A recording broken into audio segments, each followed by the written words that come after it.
What is up, my fellow gamers? In today's video we got our free-to-play progress slash guide, some tips. Also, we got a brand new coupon code that they just released this morning. Like and sub for more amazing gaming content. All right, let's go over our coupon code first. We'll head over to functions, we'll go to settings, let's go to account, pack exchange. All right, and the code is going to be all capital letters. We got an LSHY7RWYP. We'll go ahead, we'll click exchange. We get some decent stuff. All right, so where to begin with this? I have been free to play. We are on what is this? Day 5 now? Day 4, day 5. I have not been playing consistently. There was like a day or two that I did miss because I had some sponsored videos I had to work on. So I've been busy, unfortunately, playing other games and having to make videos for other things. But I did kind of catch up a little bit. This is no instance of like where you should be. If you play consistently as a free-to-play, you should definitely be a lot more stronger than me because, like I said, I did miss a bunch of events and stuff like that. The one thing I will say is it's really easy to keep up with the level. In the bottom right corner, you're going to see a seal level. Now, if you are a new player, on day 1, there is a level cap. And every day, that level cap for the level will slowly increase. So the first day, I don't remember, the first day was like, what, level 28?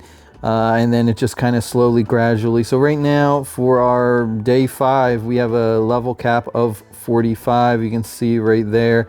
And then it will increase for the next day, so on and so forth. But increasing the level's easy. It's power. Now, power is such a struggle as a free-to-play.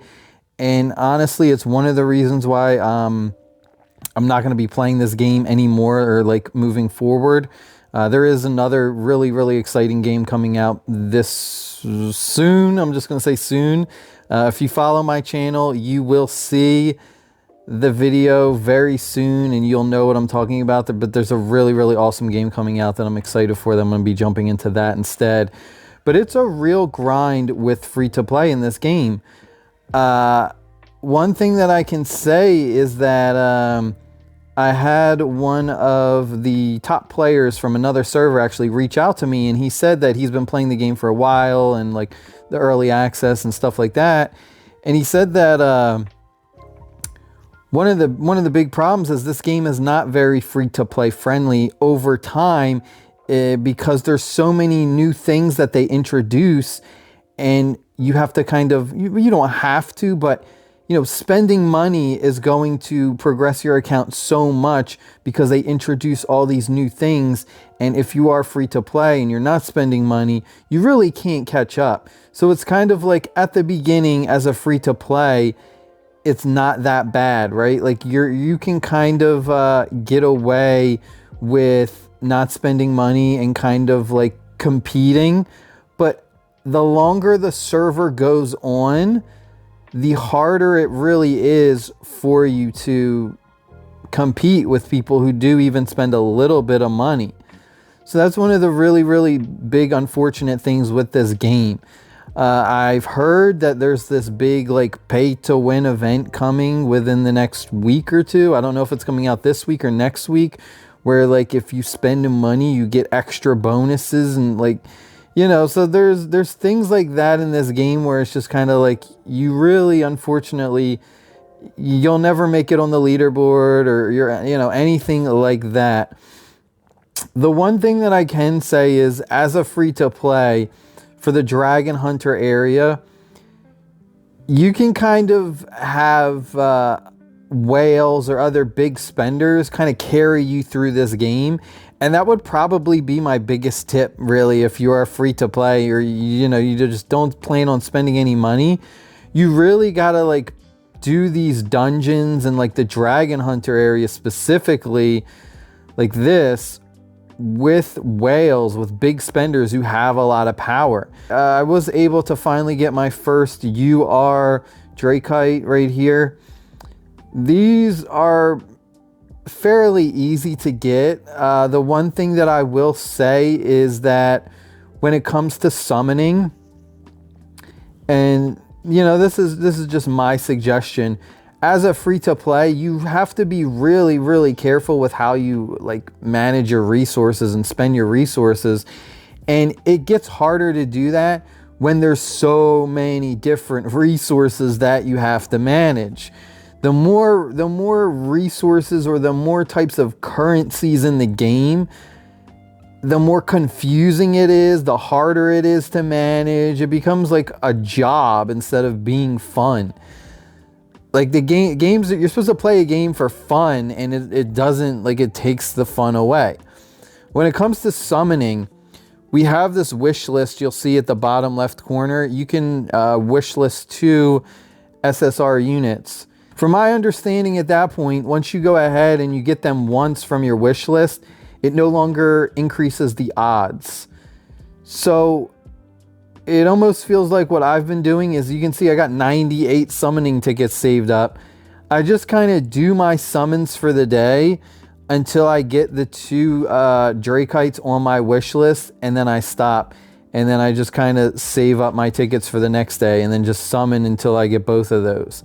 That's kind of how it seems, so that way you have a better chance to get the ones that you want, because you really, you know, you got to be very, very careful about this. You don't want to get a Drakite that increases your physical attack when you're a magic damage dealing class. You know, so there's a lot of little things like that you have to look out for. The other thing is with the Drakites is just putting in the proper elements in the wheel really helps out a lot. I mean, you get a big bonus from just the resonance. You know, it doesn't seem like a lot, but it actually increases your power pretty significantly just by going ahead and doing that. So that's one thing that I think a lot of new players will kind of overlook, is the importance of the resonance in the middle, and just kind of making sure that you're putting the proper ones in the wheels. But overall, like, it's really hard because there's so many different currencies you have to manage. You've got, you know, your main one, which is I don't even know how to say this. You got your crystals, right?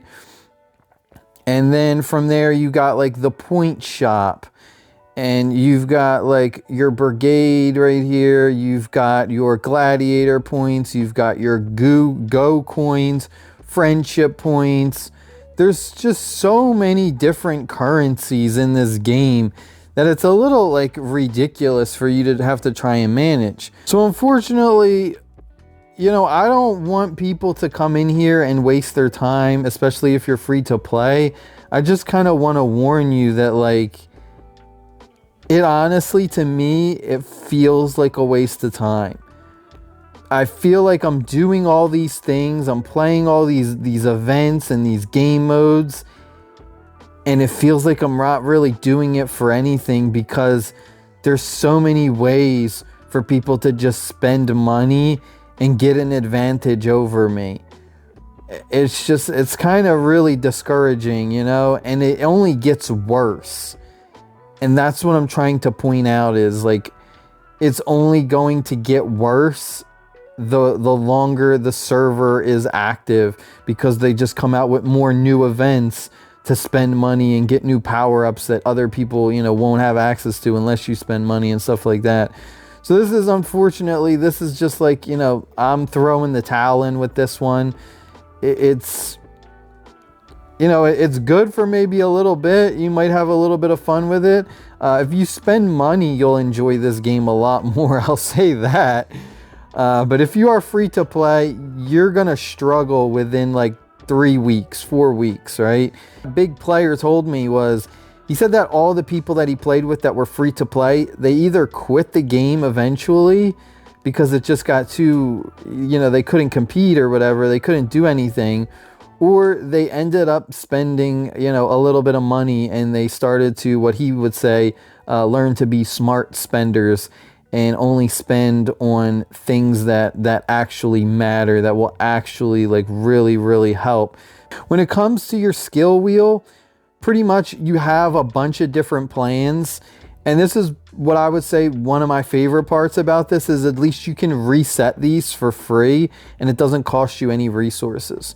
So that's one like really good thing about this, is you can, you know, change these as much as you want, set it up however you want.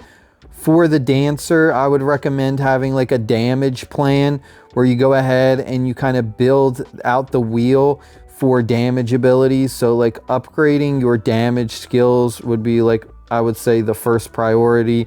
So like this one right here, this one's gonna increase one of our other damage skills. This one is one of our healing skills. So then I would do like a plan 2, where like my second plan would be like a healing build, and then I would prioritize taking like all of like the healing stuff. But for this one, like I would focus on upgrading my skills first, because that's going to be like the best. So upgrade your skills. Like you can see I did 1 1 1. Like I built it out so that I could get to those big nodes first, the skill nodes first. Those are the best ones.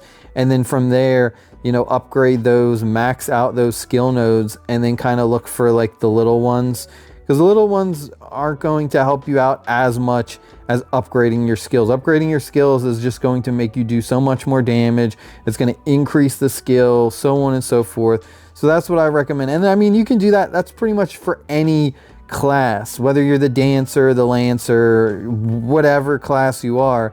Look for those first as opposed to the little ones. Build out 1 1 1 and max these out first, your skills.